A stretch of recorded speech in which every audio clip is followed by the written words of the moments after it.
What is the Joseph Smith translation? Is it meant to replace the Bible? Is it meant to be an addition, a commentary? What's it for? That's what we're going to talk about today.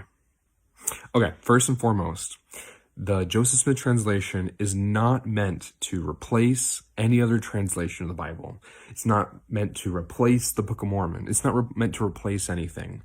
Just like the Book of Mormon is to supplement the Holy Bible and help explain it. Same thing with the Joseph Smith translation. It's supposed to supplement and support the Bible as it is. We can 100% agree that the Bible, the Joseph Smith translation, and the Book of Mormon are all God's word and are all beautiful and are true. There is no contradiction anywhere amongst all of them. So let's talk about a few examples. In the Lord's Prayer, as recorded in Matthew 6, part of the wording it says, "And lead us not into temptation, but deliver us from evil." With our 2025 modern understanding of these words, it kind of looks like it's saying that God has the possibility to lead us into temptation, and we're asking him not to do that. But that's not what it's saying.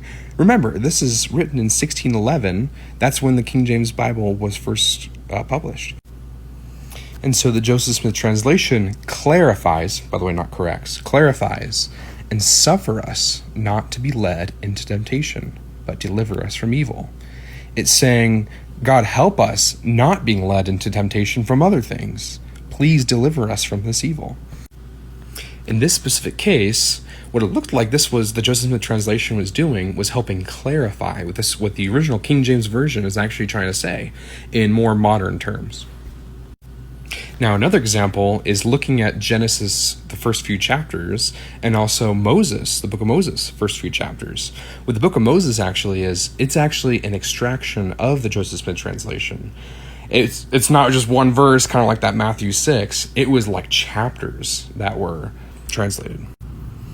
The Apostle Bruce R McConkie, he talked about these two, about Genesis, the first few chapters, and about Moses. And something he noted, he says the things in the forepart of the book of Genesis are true. And he also said the same thing about Moses.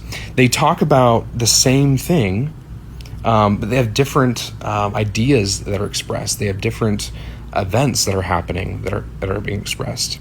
But it says, so we have two translations, as it were, of the same thing, and both of them are true.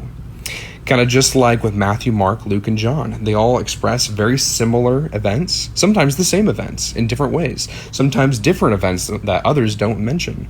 But regardless, they're all true. All right, let me share one more example. John chapter 1, verse 1. In the beginning was the Word, and the Word was with God, and the Word was God. And that is so true. Later, John talks about how Jesus is the Word. Jesus can be called God. Jesus was God. Now, the Joseph Smith translation, it gives a different perspective of it as well. It says, in the beginning was the gospel preached through the Son, and the gospel was the Word, and the Word was with the Son, and the Son was with God, and the Son was of God. And so we see more truths that are being taught here. It's not rejecting and correcting what was in the King James Version. The King James Version was true. Jesus was in the beginning with God, and Jesus was God. But also, everything that's in the Joseph Smith translation of this is also true. It's not contradicting.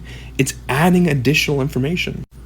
So, overall, both the King James Version of the Bible and other translations and the Joseph Smith translation can all be correct. They can all be true. Even though they may share different things, they may share the same thing. Sometimes the Joseph Smith translation clarifies what's in the King James Version. All these things, it doesn't mean one of them's wrong. None of them are contradicting each other. They're all true. So let's trust both.